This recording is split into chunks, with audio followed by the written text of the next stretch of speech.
हमारे पास धातु के दो इलेक्ट्रॉन है, एक जिंक का और एक कॉपर। वो क्या कर रहा है? इलेक्ट्रॉन त्याग रहा है ना। तो जब कोई चीज इलेक्ट्रॉन त्यागता है तो वहां ऑक्सीकरण अभिक्रिया। हेलो एवरीवन, स्वागत है आप सभी का मैग्नेटिक साइंस के एक और नए लेक्चर के साथ। इस लेक्चर में हम देखेंगे वैद्युत रासायनिक सेल, जिसमें आपको वैद्युत रासायनिक सेल, जिसको हम जानते हैं डैनियल सेल या बोल्टियर सेल के नाम से, ठीक है। तो जल्दी से 10 मिनट के अंदर ये टॉपिक हमें खत्म करना है, क्योंकि 10 मिनट से ज़्यादा लेंथी लेक्चर हम बना नहीं सकते हैं। और 10 मिनट के अंदर अगर हम कोई टॉपिक खत्म करते हैं तो यानी कि उसमें नंबर पक्के बन सकते हैं, ये बात रियल है। तो ये 3 या 5 नंबर का टॉपिक आपके पेपर में आ सकता है, ठीक है। तो जान लेते हैं होता क्या है आपका वैद्युत रासायनिक सेल, जिसे हम बोल्टियर या डैनियल सेल के नाम से भी जानते हैं। अब वैद्युत रासायनिक सेल में जो क्या कहते हैं रासायनिक ऊर्जा होती है, उसे हम कन्वर्ट करते हैं वैद्युत ऊर्जा में, यानी कि वैद्युत रासायनिक ऊर्जा वैद्युत ऊर्जा में परिवर्तित होती है, ठीक है। इसके बाद इसमें धातु के 2 इलेक्ट्रोड लगे होते हैं। ये देखिए आपका एक स्ट्रक्चर बनाया है इस सेल का, जो एक धातु का इलेक्ट्रॉन ये गया आपका, एक धातु का इलेक्ट्रॉन ये गया। दोनों धातु के इलेक्ट्रॉन में एक क्या आपका एनोड का कार्य करेगा और एक आपका कैथोड का कार्य करेगा, ये बात तय है। अब कौन कैथोड होता है और कौन एनोड होता है, ये बात हमें पता नहीं है। तो बात कर लेते हैं, हमारे पास धातु के 2 इलेक्ट्रॉन है, एक जिंक का और एक कॉपर का।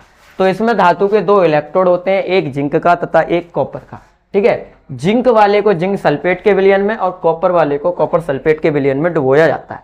यहाँ लिखा गया है स्पष्ट रूप से, एक जिंक का तथा एक कॉपर का, जिंक की छड़ को जिंक सल्फेट के विलयन में तथा कॉपर की छड़ को कॉपर सल्फेट के विलयन में डुबोया जाता है, ठीक है। तो आप इसमें देख सकते हैं, जो जिंक वाला छड़ है वो जिंक सल्फेट के विलयन में है, कॉपर वाला छड़ है वो कॉपर सल्फेट के विलयन में। अब जब दोनों विलयनों को रखा गया है तो अब हम क्या करते हैं, इसकी विद्युत उदासीनता बनाए रखने के लिए उल्टे यू आकार की एक नली लेते हैं, उल्टे यू आकार की एक नली लेते हैं, ठीक है। थोड़ा आपको स्पष्ट दिखाई नहीं दे रहा होगा।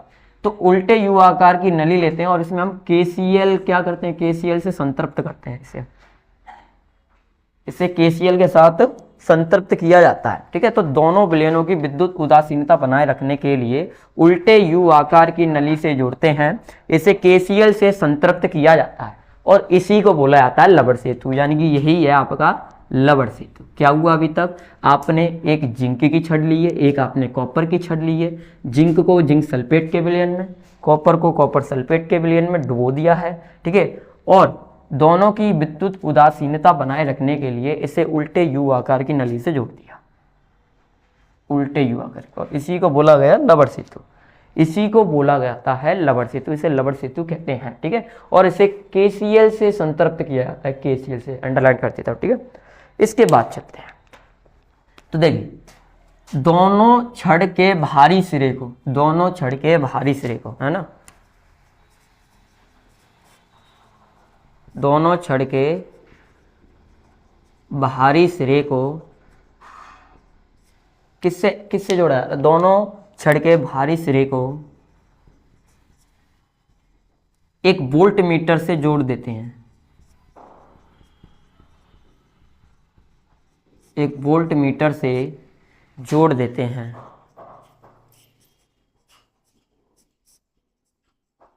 ठीक है। दोनों के जो बाहरी सिरे हैं हम किससे जोड़ रहे हैं, वोल्ट मीटर से जोड़ दिए। अब यानी कि इसमें धारा बहेगी, ये बात होगी तय, क्योंकि देखिए यहाँ से धारा जाएगी इसके थ्रू, इसके थ्रू, इसके थ्रू, इसके थ्रू, ऐसे करके निकल जाएगी, ठीक।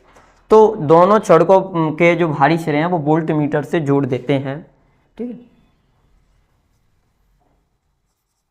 अतः एक नोटपॉइंट के थ्रू, जो हमने अपघटनी सेल में भी पढ़ा था, नहीं पढ़ा है तो लिंक मिली हुई है, उससे देख लेना, ठीक है।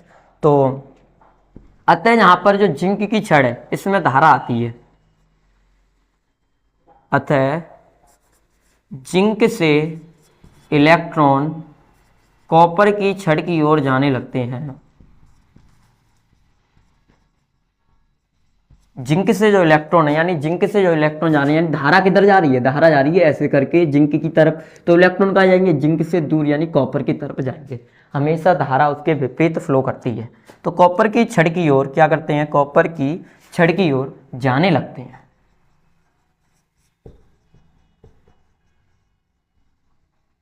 ठीक है, जाने लगते हैं। और जब कॉपर की छड़ के साथ जाने लगते हैं तो आपकी अभिक्रिया देखें तो सेल में निम्न अभिक्रिया होती है,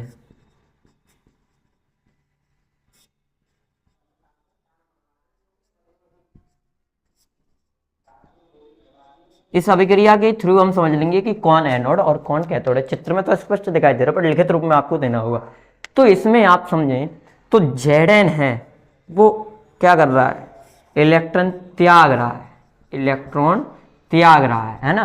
तो जब कोई चीज इलेक्ट्रॉन त्यागता है तो वहां ऑक्सीकरण अभिक्रिया होती है, ठीक है। और ऑक्सीकरण होना मतलब ये जो छड़ है वो किसकी छड़ हो गई, एनोड की हो गई, ठीक है। अब सेम चीज कॉपर की बात कर, कॉपर क्या कर रहा है, कॉपर जिंक से क्या कर रहा है, इलेक्ट्रॉन को ग्रहण कर रहा है, यानी कि कॉपर 2+ को आप इलेक्ट्रॉन दे रहे हैं, तो ये आपका कॉपर बनाता है। यानी कि यहाँ हो रहा है सर अपचयन हो रहा है।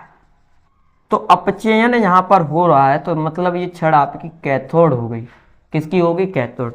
तो सेल की जो संपूर्ण अभिक्रिया जब आप लिखेंगे, सेल की संपूर्ण अभिक्रिया जब आप लिखेंगे तो उससे आप लिखेंगे Zn+ कॉपर 2+ से आपने क्या बनाया, Zn2+ जिसने इलेक्ट्रॉन त्यागे हैं और कॉपर 2+ ने इलेक्ट्रॉन ग्रहण किए हैं, तो ये कॉपर, ये सेल की पूर्ण अभिक्रिया होती है ना। ये सेल की पूर्ण अभिक्रिया होती है, ठीक है। तो हम होती को लिख देते हैं अच्छे से।